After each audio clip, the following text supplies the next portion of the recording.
Yang aku ingat, di saat suaranya terputus-putus, dengan berbisik dekat di telingaku, "Kapan-kapan kita ulangi lagi ya?" Aku hanya diam, memejamkan mataku.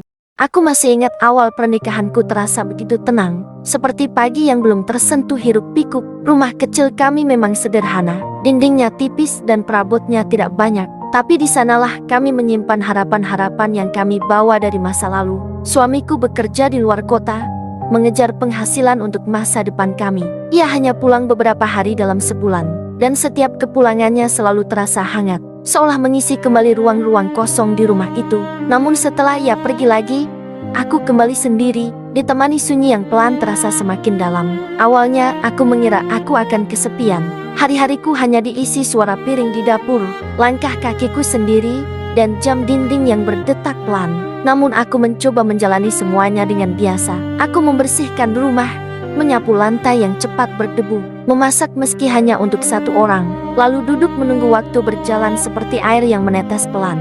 Hari-hari terasa lambat, tapi masih bisa kuterima. Sampai suatu hari, kakak iparku mulai sering datang. Namanya Raka, ia tinggal tidak jauh dari rumah kami, hanya beberapa gang saja. Ia seorang duda, istrinya dulu pergi meninggalkannya karena orang lain. Sejak itu, ia tinggal sendiri, bekerja sebagai karyawan toko dengan sistem shift, kadang pagi, kadang malam, sehingga sering ada waktu luang di siang atau sore hari. Awalnya ia datang hanya untuk menanyakan kabar, kadang membantu memperbaiki keran, kadang membawakan belanjaan dari pasar. Ia juga sering duduk di ruang tamu, berbicara ringan tentang hal-hal kecil. Aku tidak merasa ada yang aneh. Ia keluarga dari orang tua suamiku. Aku selalu menjaga sikap, menjaga jarak. Namun di dalam hati, aku merasa sedikit terbantu dengan kehadirannya. Setidaknya rumah ini tidak selalu sunyi, tidak selalu dipenuhi suara pikiranku sendiri. Namun, ada sesuatu yang perlahan berubah. Aku mulai menyadari tatapannya, bukan tatapan biasa, tatapan yang terlalu lama, terlalu dalam, seolah ada sesuatu yang ingin ia sampaikan, tapi tidak pernah benar-benar keluar dari bibirnya. Setiap kali aku menyadarinya, jantungku berdebar aneh.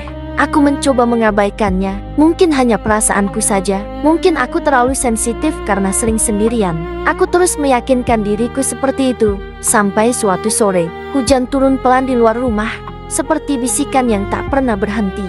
Langit sudah gelap meski waktu belum terlalu malam. Cahaya lampu di ruang tamu terasa redup, membuat bayangan di dinding tampak lebih panjang dari biasanya. Ia datang seperti biasa, mengetuk pelan, lalu masuk setelah kubukakan pintu. Bajunya sedikit basah oleh gerimis. Ia duduk di kursi yang sama seperti hari-hari sebelumnya. Kami berbicara seadanya, tentang hal ringan yang sebenarnya tidak penting. Namun malam itu terasa berbeda. Di tengah percakapan, ia tiba-tiba diam. Aku ikut terdiam. Suasana berubah tanpa suara, seperti ada sesuatu yang bergeser di antara kami. Sesuatu yang tidak terlihat tapi terasa jelas menekan dada. Aku bisa merasakan udara di ruangan itu mendadak berat. Nafasku jadi lebih pendek. Jantungku mulai berdebar tanpa alasan yang pasti. "Aku kesepian," katanya pelan. Kalimat itu sederhana, tapi jatuh tepat di dalam dadaku, seperti batu kecil yang menciptakan riak panjang. Aku tidak langsung menjawab. Tanganku yang berada di pangkuan mulai terasa dingin. Jari-jariku saling menggenggam tanpa sadar. Aku ingin berdiri, ingin pergi ke dapur, mencari alasan untuk menjauh. Tapi tubuhku terasa berat, seolah ada yang menahanku tetap di tempat. Ia menatapku. "Lama, kamu juga, kan?" Lanjutnya, suaranya tetap pelan, hampir seperti bisikan. Aku menunduk. Aku ingin menyangkal, ingin berkata tidak, ingin menjaga semuanya tetap pada batas yang aman. Namun di dalam hatiku, ada bagian kecil yang bergetar. Bagian yang selama ini kusembunyikan. Bagian yang merasa sepi setiap malam. Bagian yang lelah berbicara hanya dengan dinding. Aku tidak menjawab, tapi diamku terasa seperti jawaban. Dan di dalam keheningan itu, aku merasa sesuatu mulai berubah. Perlahan, tanpa suara, tapi pasti, seperti pintu yang terbuka sedikit, tanpa aku benar-benar menyadarinya. Dan mungkin, itulah awal dari semuanya. Hari-hari setelah itu terasa berbeda. Meski dari luar tidak ada yang benar-benar berubah, ia tetap datang seperti biasa. Tapi kini lebih sering, lebih lama, kadang siang, kadang menjelang sore, bahkan pernah hampir malam. Setiap ketukan di pintu membuat jantungku berdebar lebih cepat, seolah aku sudah tahu siapa yang berdiri di baliknya. Percakapan kami pun berubah, tidak lagi sekadar tentang hal-hal ringan, Ia mulai bercerita tentang kesendiriannya, tentang malam-malam panjang di rumahnya yang kosong, tentang bagaimana ia terbiasa makan tanpa teman. Suaranya pelan, tapi penuh beban yang terasa nyata. Aku mendengarkan, dan tanpa sadar, aku juga mulai membuka diri tentang hari-hariku yang sunyi, tentang betapa panjangnya waktu saat suamiku tidak ada, tentang perasaan yang selama ini hanya kusimpan sendiri. Ada sesuatu yang tumbuh di antara kami, bukan sesuatu yang jelas bentuknya, tapi cukup kuat untuk membuat suasana berubah setiap kali kami saling menatap. Aku mulai merasa tidak nyaman, namun di saat yang sama, ada kebutuhan yang tidak bisa kujelaskan, seperti haus yang tidak pernah benar-benar hilang. Setiap kali aku ingin menjaga jarak, selalu ada alasan yang membuatku kembali diam. Ia terlihat begitu tulus saat bercerita, begitu rapuh dalam kesendiriannya, dan entah kenapa itu membuatku tidak tega menjauh. Aku takut salah, takut jika semua ini hanya ada di pikiranku sendiri, takut dianggap berlebihan, takut merusak hubungan keluarga yang selama ini terjaga. Namun di dalam diriku, ada sesuatu yang terus bergetar, seperti alarm kecil yang tidak pernah berhenti berbunyi.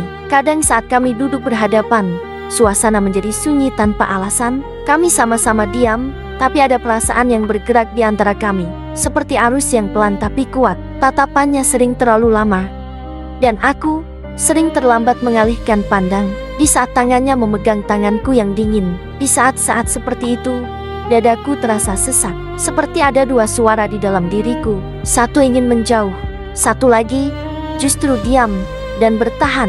Dan yang paling menakutkan, aku tidak tahu suara mana yang akan menang. Suatu malam, listrik padam, rumah menjadi gelap, hanya ada cahaya samar dari luar jendela. Aku duduk di ruang tengah, mencoba menenangkan diri. Tiba-tiba pintu diketuk. Itu dia. Aku ragu membuka pintu, namun ada kekuatan yang aneh untuk melangkahkan kakiku. Terasa ada yang menuntun di bawah kesadaranku. Pintu pun kubuka juga. Ia masuk tanpa banyak bicara. Kami duduk dalam gelap. Suasana terasa sempit. Napas terasa berat. Aku bisa mendengar detak jantungku sendiri. Dan di saat itulah batas itu mulai kabur.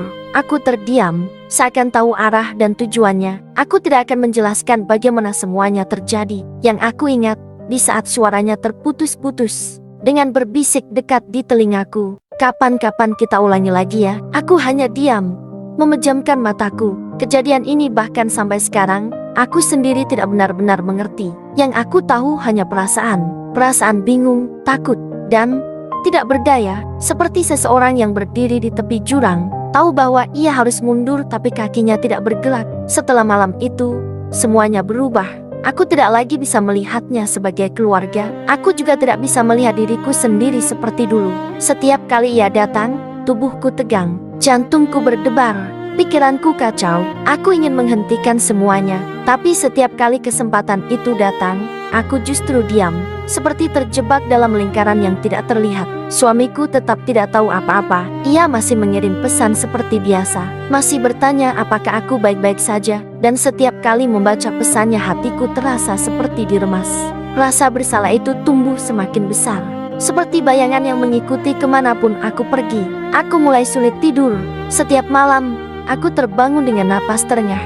Bayangan-bayangan itu datang kembali. Suara hujan, suara pintu, dan perasaan saat semuanya terjadi. Aku mencoba menjauh, menghindar, namun keadaan seperti selalu menarikku kembali. Aku merasa lemah, seperti tidak punya kendali atas hidupku sendiri.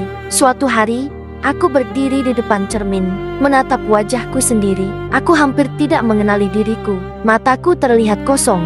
Aku lelah. Aku ingin hidup bahagia bersama suamiku, tapi keadaan yang membuat begini. Aku ingin menangis, tapi air mataku seperti habis. Dan di dalam keheningan itu, aku bertanya pada diriku sendiri, bagaimana semuanya bisa sejauh ini? Aku tidak pernah berniat, aku tidak pernah menginginkan ini, tapi sekarang, aku terjebak di dalamnya. Hari terus berjalan, namun perasaan itu tidak pernah hilang, semakin dalam dan menekan. Dan aku tidak tahu kapan semua ini akan berakhir, atau apakah aku akan terus hidup dengan bayangan ini yang diam, tapi terus menghantui setiap langkahku.